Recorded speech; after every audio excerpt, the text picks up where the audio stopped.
Corona की जंग में भारत की अहमियत ऐसे ही नहीं बढ़ गई है। इसके पीछे कई बड़े कारण हैं। विश्लेषकों का मानना है कि भारत की ये अहमियत संकट की घड़ी में उसकी उदार छवि है।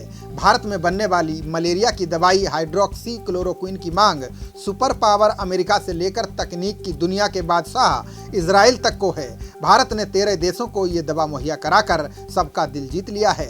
हाइड्रोक्सी क्लोरोक्विन यानी मलेरिया की दवा है, लेकिन कोरोना के इलाज में काफी कारगर मानी जा रही है। भारत की उदार छवि और विपत्ति में मदद को सदैव तैयार रहने का ही कारण है कि कल तक जो कश्मीर पर पाकिस्तान का साथ दे रहे थे, वे आज भारत से दवाई मांग रहे हैं। हम बात कर रहे हैं मलेशिया और तुर्की की। कोरोना संकट से निपटने के बाद अब शायद ही ये देश कश्मीर पर पाकिस्तान की तरफदारी कर पाएंगे।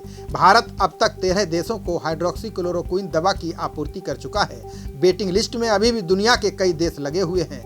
भारत का प्लान है वो कुल 55 देशों को इस दवा की सप्लाई करेगा, जिनमें अमेरिका, ब्रिटेन से लेकर युगांडा जैसे दिग्गज देश शामिल हैं। हाइड्रोक्सी क्लोरोक्विन एक एंटी मलेरिया दवा है जिसका इस्तेमाल आर्थराइटिस और लूपस के उपचार में भी किया जाता है।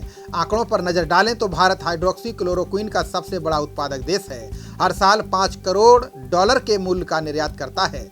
दुनिया भर में इस दवा के उत्पादन में अकेले भारत की हिस्सेदारी 70% है। भारत को दुनिया की फार्मेसी कहा जाता है। अफ्रीका के कुछ देशों और लैटिन अमेरिकी देशों को मानवता के नाते दवाई निर्यात करने के फैसले को लेकर भी भारत की तारीफ हो रही है। ब्राजील के राष्ट्रपति जैर बोल्सोनारो और इजराइल के प्रधानमंत्री बेंजामिन नेतन्याहू ने भी भारत का शुक्रिया अदा किया है। अमेरिकी राष्ट्रपति ट्रंप पहले ही भारत का आभार व्यक्त कर चुके हैं। प्रधानमंत्री नरेंद्र मोदी ने भी ट्रंप के ट्वीट के जवाब में दोनों देशों के बीच मजबूत संबंधों पर जोर दिया था। हाइड्रोक्सी क्लोरोक्विन दवा को कोरोना संक्रमण फैलने से रोकने में गेम चेंजर बताया जा रहा है। कोरोना वायरस की त्रासदी आने के बाद से प्रधानमंत्री नरेंद्र मोदी ने दुनिया के कई देशों से संपर्क किया, इस लड़ाई में एकजुटता दिखाई। पीएम मोदी ने सार्क देशों के लिए कोरोना वायरस फंड का ऐलान किया था।